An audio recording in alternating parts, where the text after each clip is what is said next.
Welcome to the Compliance 911 Show, a no-nonsense podcast discussing hot topics for today's busy compliance professional. It's everything you wanted to know about regulatory compliance, but we're afraid to ask. And now, here are your hosts, Dean Stockford of M&amp Consulting and Len Suzio of GeoDataVision. Good morning, Dean. Spring is approaching fast and the temperatures are changing. The birds are chirping and the days are getting longer. So what great topic did you bring to the discussion today? Hey, Len, it's great to see you. And yes, I'm getting excited for spring for sure. Today, I thought I'd address a recent joint statement from regulators on elder financial exploitation. Well, that certainly is a great topic. Fraud as a whole continues to be a very hot topic. And of course, seniors are considered as easy targets. So I can't wait to discuss this topic today. Yeah, I agree. Fraud is major. Uh-huh. In fact, I got hit just recently. I get hit all the time, but I just got hit recently myself with a fraudulent type of transaction, a little different from what I'll be talking about today, but that's a result of my online exposure, as you can imagine. But the criminals are using, artificial intelligence to analyze online data in an effort to identify vulnerabilities and of course, to infiltrate protected data. So it's pretty scary. I'm very glad that regulators are honed in on it and continue to issue guidance to financial institutions. So I think I'll jump into the guidance. Well, that's a great idea. And I'm particularly interested because you not only have a professional opinion about this, but you obviously have sounded to me like you've been a victim of fraud attempts as well. So let's hear it, Dean. Yeah, for sure. Well, let's start in, the interagency statement on elder financial exploitation was issued in December of 24 by the Board of Governors of the Federal Reserve System. And of course, the CFPB, the federal FDIC, the NCUA, the OCC, the Financial Crimes Enforcement Network, and of course, state financial regulators. So the statement provides supervised lenders with examples of what I call good, sound risk management and other practices that will help combat elder financial exploitation. The statement does not replace any previous guidance on the subject issued by any of those agencies, and it does not interpret or establish a compliance standard, and does not impose any new regulatory requirements or establish new supervisory expectations. But it's certainly great guidance, and I think most institutions should adhere to this guidance, and for sure. But it's intended to raise the awareness and provide strategies to financial institutions for combating the elder financial exploitation, consistent with the applicable legal requirements that are already established. So, Dean, what does the guidance outline? Well, then, let me highlight some key points for the guidance. The first one is, governance and oversight. It encourages the financial institutions to implement risk-based policies and internal controls to protect seniors from financial abuse. So again, that's a proactive approach that everybody should take. Employee training recommends continuous staff education to detect the suspicious transactions and recognize red flags of elder fraud. And, to me, that is a real important element because, the more that we're aware of the types of activities that are occurring, the better off we'll be to assist those elders. Transaction holds and delays. There are rules out there now under Reg CC and other regulations that help, but it describes the legal frameworks that allow the institutions to delay disbursement of suspicious transactions. Trusted contacts. Advocates for customers that designated a trusted individual to be alerted in the case of suspected exploitation. And of course, those people have to be properly vetted as well. Suspicious activity reporting under BSA AML rules. It highlights the financial institution's responsibilities to report suspected fraud in law enforcement. Law enforcement in reporting, encourages institutions to report suspected cases of adult protective services and law enforcement agencies for better intervention and recovery efforts. So, getting to know your local law enforcement as well as your adult protective services is certainly helpful. for fleshing some of these things out and getting support as needed for these elders. A public awareness. We see it quite a bit, I think, on the tube and on the internet. It promotes consumer education on scams and fraud prevention.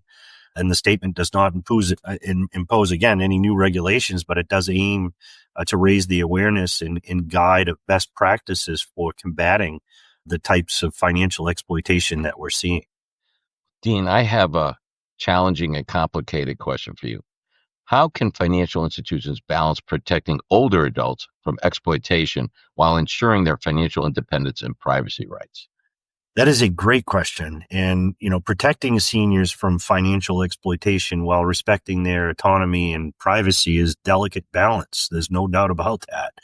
As you can imagine, I have elderly folks myself, and, my dad sometimes I think gets a little angst when I am impeding on his financial well-being and doing it because of my experience. But, on one hand, financial institutions are urged to take protective measures such as the monitoring of the transactions and flagging suspicious activity and involving trusted contacts to prevent that fraud. However, excessive intervention, could lead to financial paternalism and seniors lose that control over their own money.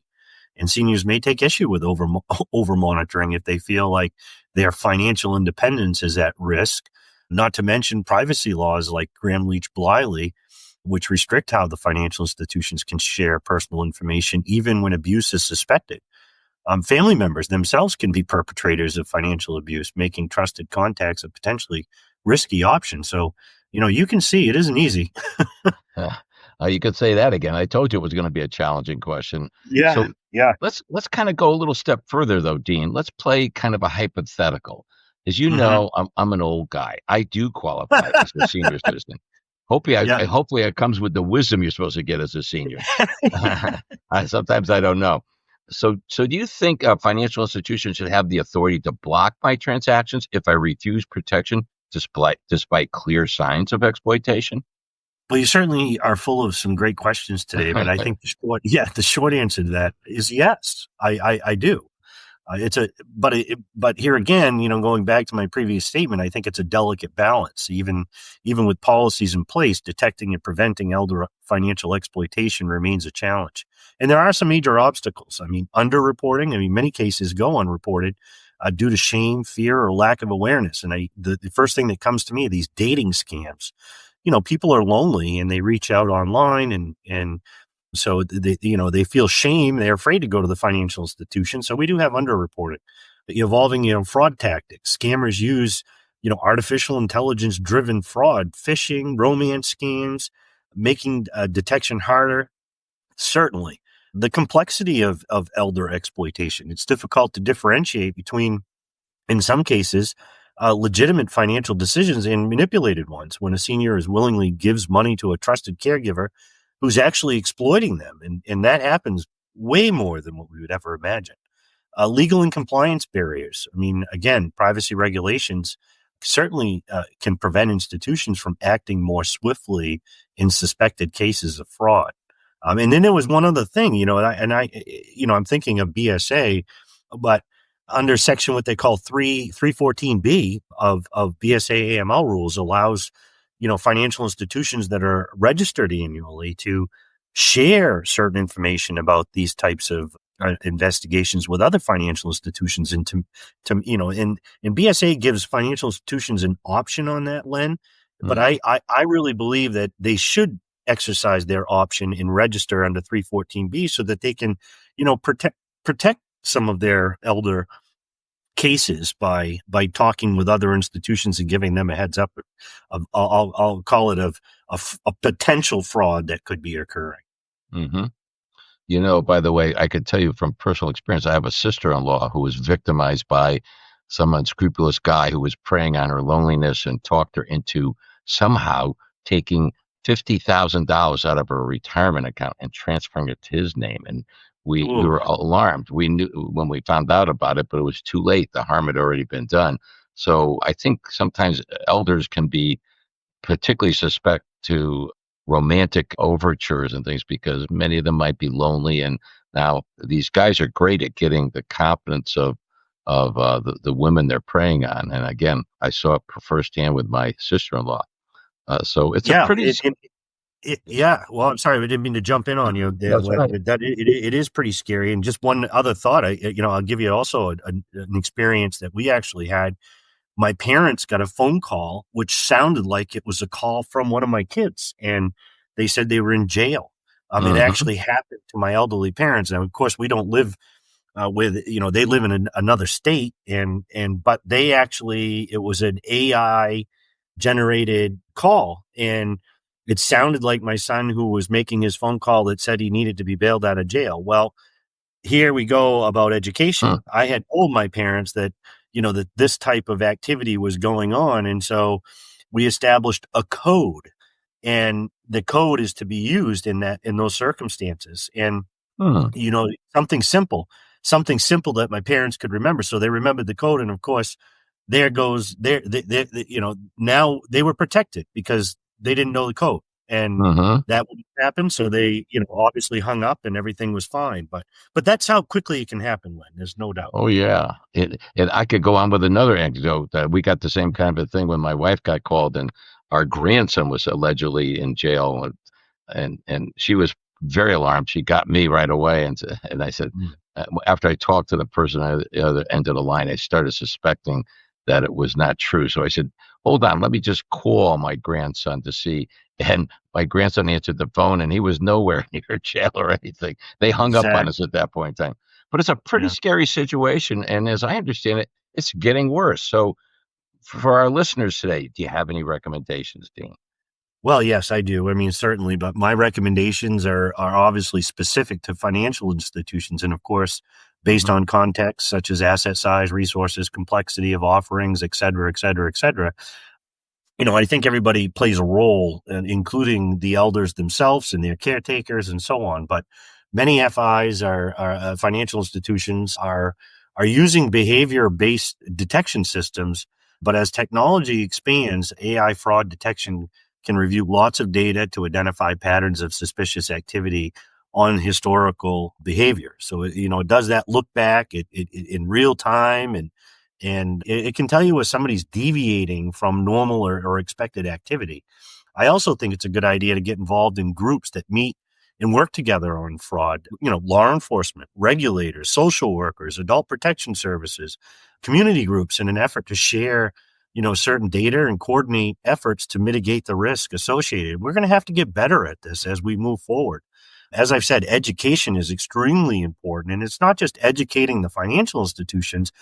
It's educating your customers, your members, and making sure that they're up to speed on the latest fraud techniques.